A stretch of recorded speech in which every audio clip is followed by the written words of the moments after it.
Today, on how it's made. Car radiators. They keep their cool, automotively speaking. Hatchery chicks. This segment is guaranteed to lay an egg. Phyllo dough.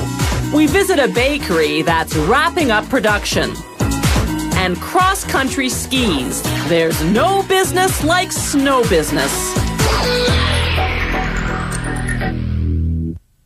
When the gasoline in a car engine burns, up to 70% of the energy generated converts into heat. A lot of this heat goes out the exhaust system, but much of it stays, heating up the engine. The car's cooling system prevents overheating. The system's key component is the radiator. A water and antifreeze mix absorbs the heat generated by the engine. The fluid then flows through the radiator's tubes to cool down. The tubes are made from paper-thin brass. Rollers bend the 4-centimeter wide strip into the shape of a flat tube.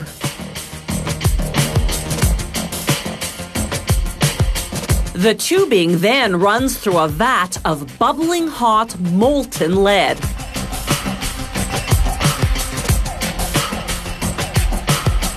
As the tubing exits the vat, it runs through cold water that hardens the lead coating.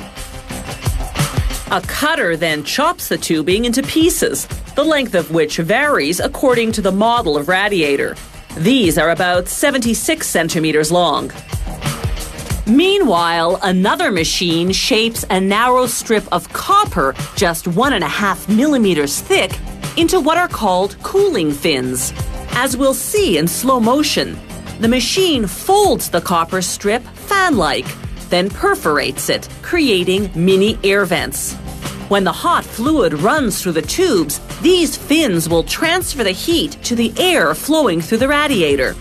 The cooled fluid can then go back for another round of absorbing engine heat. The cooling fins come out of the machine cut to size.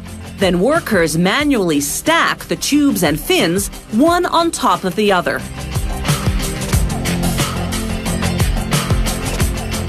They straighten them out, then apply a brass tag indicating the model number and date of production. Then they compress and strap the components together. Elsewhere, a computer-guided machine punches out a pattern on brass sheets. These will become what are called headers. There's one on each side of a radiator. The punching tool then changes to a knife, which now cuts along the perforation lines.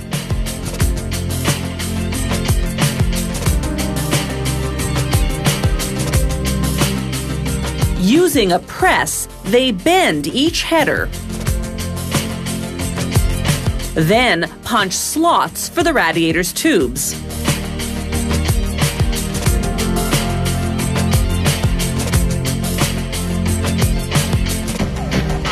Now, using a mallet, they hammer the headers onto the ends of the tubes.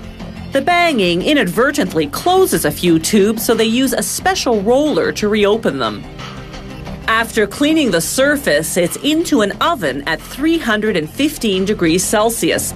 In just 2 minutes, the lead melts, fusing the tubes and cooling fins.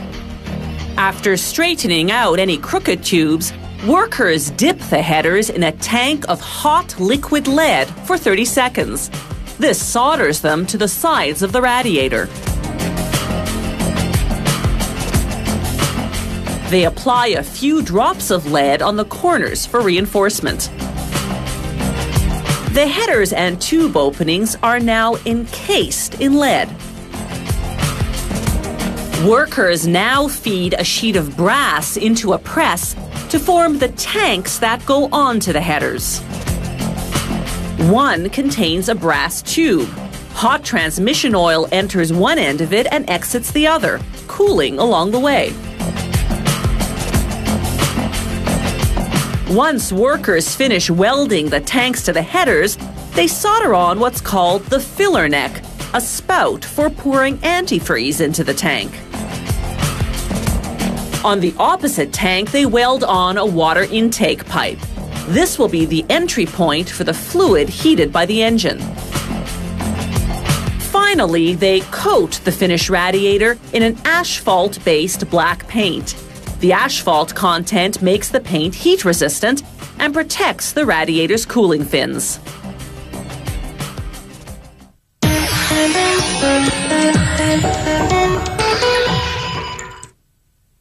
Which came first, the chicken or the egg? It's an age-old question, and we can't give you the definitive answer, but we can take you to a hatchery to see how baby chicks are bred. It's the first step in commercial chicken farming, or the second step if you think the egg came first. Chicks come from eggs fertilized by mating, but a hen can lay eggs without mating. Those unfertilized eggs are the ones we eat. The fertilized ones go to the hatchery 3 or 4 days after being laid. Hatchery workers transfer the eggs onto special trolleys, then roll them into the incubator, where the temperature and humidity level mimic natural conditions. The egg yolk, egg white, and shell all nourish the embryo.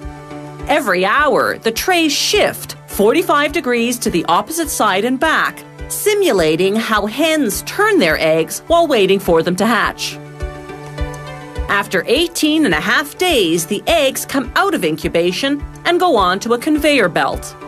They pass under an infrared sensor that detects any whose color is too transparent. These are unfertilized eggs that slipped through. The sensor triggers a suction device to remove them. They go to a rendering plant to become animal feed. The fertilized eggs continue along to the next station to be vaccinated against Marek, a poultry disease. Automated needles pierce a hole in each shell and inject the vaccine into the amniotic fluid surrounding the chick. Now a suction device transfers the eggs to hatching trays, 168 eggs per tray. About 150 of them can be expected to hatch. The rest died in incubation or have physical defects. Day 19. The chicks use their beaks to crack a hole through the shell, then a horizontal line all around. After 6 to 8 hours, the chicks finally emerge from the shell. They're covered in short feathers called down, and they're able to walk and see. After about 4 hours, their down has dried. Now workers roll the chicks to what's called the separator, a machine that separates the birds from the shell halves. The shells are larger than the chicks, so they stay on top while the chicks fall down to a conveyor belt below.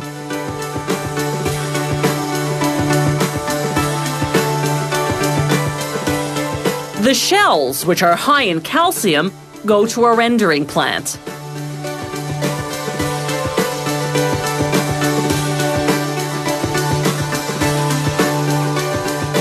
The chicks move on to be classified according to gender.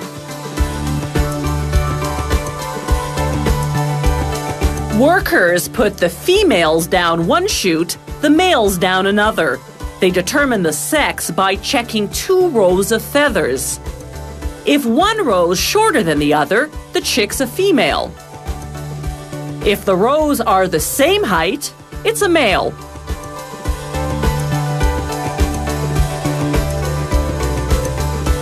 Each chute feeds a separate conveyor belt. An optical counter tracks the number of males and females.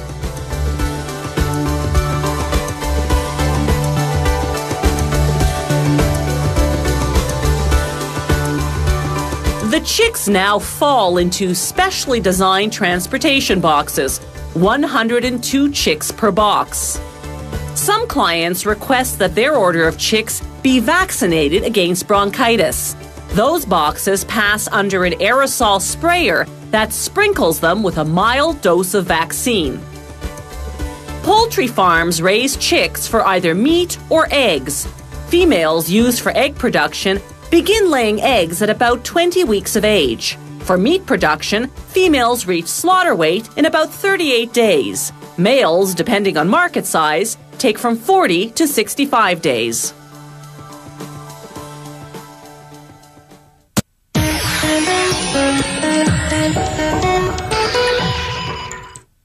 If you like Greek food, then you've probably tasted baklava. It's made with a paper-thin, flaky dough called phyllo, the Greek word for leaf.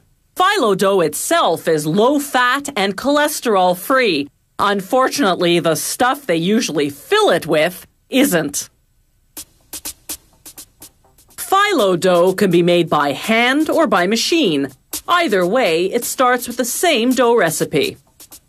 The proportions are roughly 40% water to 60% flour.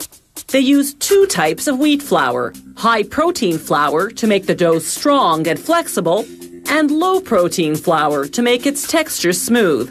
They also add sorbate, a preservative, to increase shelf life. After about 15 minutes of mixing, the dough is ready. They cut off a section and feed it into a machine called the divider, which transforms it into a cylindrical wad. They hand roll the wad into a rough ball, then feed it 2 or 3 times through a machine that kneads the dough into a rounder, harder ball with no air bubbles trapped inside. They can tell when it's ready just by feeling it. Then a machine called the sheeter flattens the ball into what looks like pizza dough. Workers stack about 30 sheets with craft paper in between to absorb some of the moisture.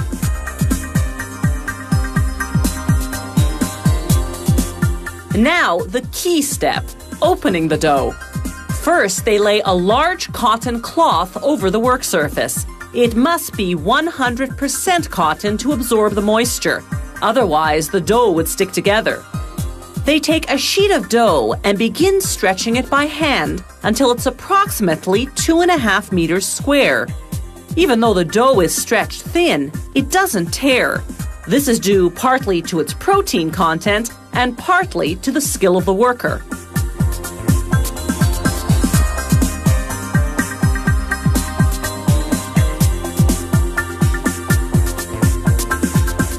They repeat the process with all 30 sheets, stacking them one on top of the other.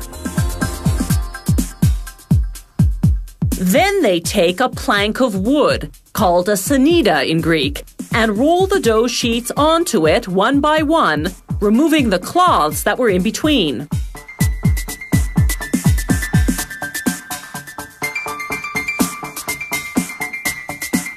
They sprinkle cornstarch on the dough, just enough to prevent sticking. Too much cornstarch will burn the dough. Now they move the sanida to another table and cut along one side of the dough. They remove the wood and open the sheets flat. Then they cut rectangles measuring 33 by 43 centimeters, standard phyllo size. Each sheet of phyllo dough is about as thin as a sheet of tissue paper, but it's strong and flexible enough not to tear when a baker works with it. Machine-made phyllo dough is a much faster method used primarily for mass-produced frozen food items. An automated machine called the stretcher transforms a big wad of dough into a thin, flat sheet, applying just the right amount of cornstarch. A continuous air current coming from underneath creates an air bubble. The height of the bubble tells them whether the dough is the right consistency. The dough dries under infrared lamps. This step is necessary because this method doesn't use craft paper and cotton cloths to absorb the excess moisture. The dried sheet of dough rolls onto a spool. They cut along the side to release the dough and lay it flat. Using a template, they cut the standard size rectangles, yielding 800 sheets of phyllo. They roll about 20 sheets together at a time and wrap them in plastic. Then they vacuum pack and heat seal the package.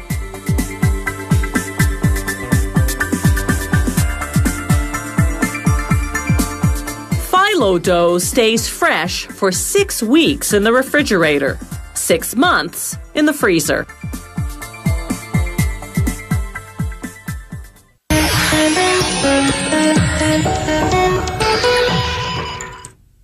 Cross-country skis used to look pretty much all the same: long, narrow, and wooden. Today's skis, however, come in many different styles, specifically designed for the many types of cross-country: telemark, backcountry, all-terrain, touring, and racing.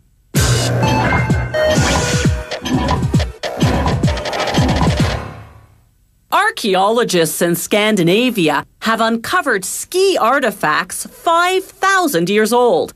These Stone Age skis had enabled people to hunt during the winter. Skiing became so vital a means of transportation that the Vikings worshipped a god and goddess of skiing. 19th century Scandinavian soldiers wore skis in winter warfare. They held races in their spare time, turning cross-country skiing into a popular sport. From there, it just snowballed.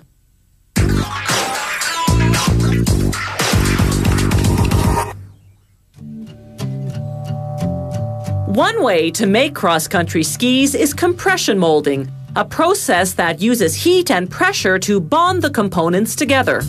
First, a computer-guided blade cuts out what will become the ski's underside, called the gliding surface. It's made of pre-assembled fiberglass laminate and polyethylene thermoplastic, a friction-resistant material. They lay it into the bottom half of a mold, then glue on steel edges for grip. This spray makes the adhesive dry faster so that they can apply the principal adhesive, epoxy. A rubber shock absorber goes on the back, followed by a durable plastic reinforcement called the heel piece protector. The ski's wooden core is made of aspen and birch laminated together. Next comes a sheet of fiberglass impregnated with epoxy for extra reinforcement. The wood core is now sandwiched between 2 high-resistance layers. Then for decoration, a plastic film with a silkscreen design. With everything now in the bottom half of the mold, they can clamp on the top and tape it up to ensure nothing shifts out of place. Then it's into a press that compresses the mold and heats it to 85 degrees Celsius. This activates the epoxy, hardening it in 12 to 15 minutes, depending on the thickness of the ski.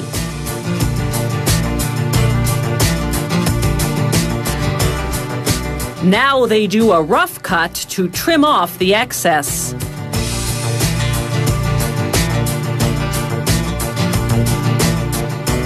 Then they sand all the edges until they're smooth.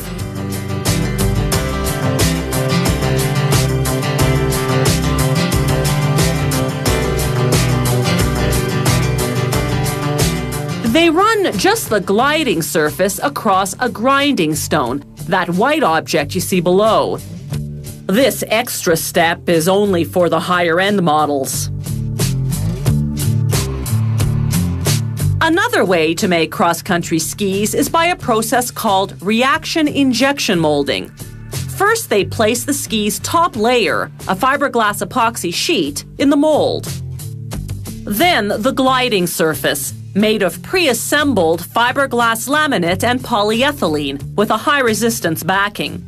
Instead of a wooden core in the middle, this press injects a super-resilient plastic. In just 3 seconds, the injection phase is over and the reaction phase begins. This demonstration shows what happens. First, the polyurethane inflates.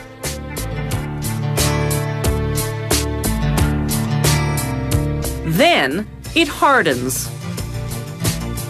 After 8 minutes, it's hardened enough to come out of the mold. They let the ski cure for up to 8 hours, at which point it's strong enough to support the weight of a skier. So now these 3 components, the top layer, the polyurethane middle, and the gliding surface, are one. Now comes the finishing. First, they trim and bevel the edges. They sand the gliding surface. Then they carve a groove down its length. This gives the ski directional stability. All that's left to do now is decorate the skis. First, the background color in a quick-drying, solvent-based lacquer. They apply the design manually, one color at a time using the silk screening process. A typical design consists of 5 to 7 colors, including the background. To keep the skis looking vibrant, they protect the paint with a coat of transparent varnish.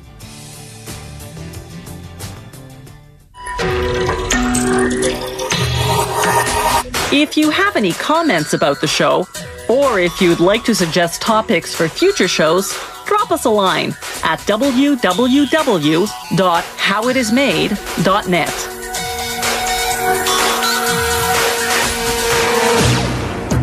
The How It's Made crew vehicle is courtesy of Subaru Canada.